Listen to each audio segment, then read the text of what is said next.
சென்னை மாநகர பேருந்துகளால் கடந்த ஆண்டு 1300க்கும் மேற்பட்ட விபத்துகள் ஏற்பட்டிருப்பதாகவும் இதில் 78 பேர் உயிரிழந்திருப்பதாகவும் தெரிவிக்கப்பட்டுள்ளது. இது தொடர்பாக நமது செய்தியாளர் ராஜ்குமார் வழங்கியிருக்கும் கூடுதல் தகவல்களை பார்க்கலாம்.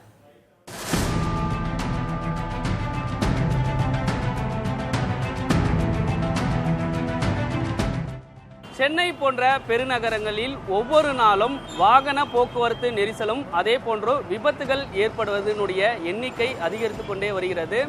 மாநகர போக்குவரத்து கழகத்தினுடைய பேருந்துகள் சென்னையில் ஒரு நாளைக்கு 3000க்கும் அதிகமான பேருந்துகள் இயக்கப்பட்டு வருகிறது. இதில் மாநகர பேருந்தில் மட்டும் 32 லட்சம் பேர் பயணம் செய்கிறார்கள். கடந்த 2024ஆம் ஆண்டு மாநகர பேருந்து இயக்கியதன் மூலமாக 1306 விபத்துகள் நடைபெற்றிருப்பதாக ஆர்டிஐ மூலமாக கிடைக்கப்பெற்ற புள்ளி விவரங்களுடைய தகவல் வெளியாகியிருக்கிறது.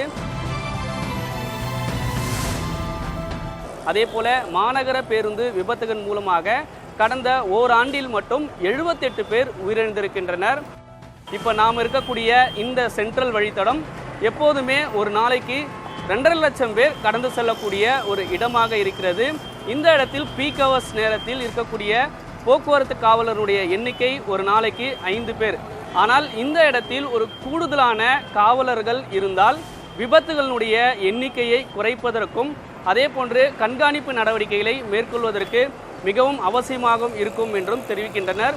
இது மட்டுமில்லாமல் மாநகர பேருந்து ஓட்டுநர்களுக்கு கூடுதலான விழிப்புணர்வு நடவடிக்கையும் அதே போன்று அவர்களுக்கான வசதிகளையும் ஒவ்வொரு ஆண்டும் செய்ய வேண்டும் என்று தொழிற்சங்கத்தினும் வலியுறுத்துகின்றனர். அன்றைக்கு இருந்த சாலை வசதி கொஞ்சம் தாராளமாக இருந்தது. இன்றைக்கு சாலை வசதி கிடையாது, வாகனங்கள் அதிகரித்து விடுது, போக்குவரத்து நெரிசல் அதிகமாயிட்டது. அந்த நேரத்தில் இந்த ஈடு கொடுக்க முடியல. ஓட்டுநர் அந்த குறிப்பிட்ட நீங்கள் சொல்லக்கூடிய 60 ஆண்டுகளுக்கு முன்னாடி போடப்பட்ட அந்த நேரத்துக்குள்ளே இந்த எல்லையை கடக்க முடியல. அப்போது இந்த நிர்வாகம் பண்ணது இத்தனை மணி நேரத்துக்குள்ளே இத்தனை சிங்கிள் கட்டாயப்படுத்துகிறாங்க. அவங்களுக்கு வேறு வழி தெரியல, வேகமாக ஓட்ட வேண்டிய சூழ்நிலை நிர்பந்திக்கப்படுது. நிர்பந்தம் தான்.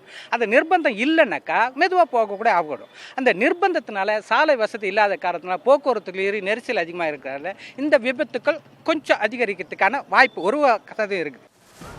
சென்னையில் ஒரு நாளைக்கு 7000க்கும் மேற்பட்ட புதிய வாகனங்கள் ஆர்டிஓ மூலமாக பதிவு செய்யப்படுகிறது. வாகன விபத்துகளை தவிர்ப்பதற்கு கூடுதலான வசதிகளும் சாலை விரிவாக்கம் செய்வதும் அதே போன்று போக்குவரத்து காவலர்களுடைய கண்காணிப்பு முக்கியமான மையங்களில் கூடுதலாக அதிகரிக்க வேண்டிய தேவையும் இருக்குது. அது மட்டும் இல்லாமல் மாநகர போக்குவரத்து கழகத்தின் மூலமாக விபத்தில்லா மாநகரத்தை உருவாக்குவதற்கான பயிற்சியும் அதே போன்று சாலை பாதுகாப்பு வார விழா போக்குவரத்து துறை சார்பில் கொண்டாடப்பட்டு வருகிறது. இதற்கான கூடுதல் நிதியை ஒதுக்குவதற்கான நடவடிக்கையும் அதே போன்று இது தொடர்பாக போக்குவரத்து துறை உயர் அதிகாரியிடம் கேட்கப்பட்ட போது ஒவ்வொரு ஆண்டும் விபத்துகளை தவிர்ப்பதற்கு கூடுதலான விழிப்புணர்வு நிகழ்ச்சியும் அதே போன்று ஓட்டுநர்களுக்கு அதற்கான அறிவுறுத்தல் பயிற்சிகள் நடைபெற்று வருவதாகவும் இனி வரக்கூடிய காலகட்டத்தில் கூடுதலான நடவடிக்கை எடுக்க இருப்பதாக தெரிவிக்கின்றனர். புதிய தலைமுறைக்காக ஒளிப்பதிவாளர் மதுவுடன் செய்தியாளர் ராஜ்குமார்.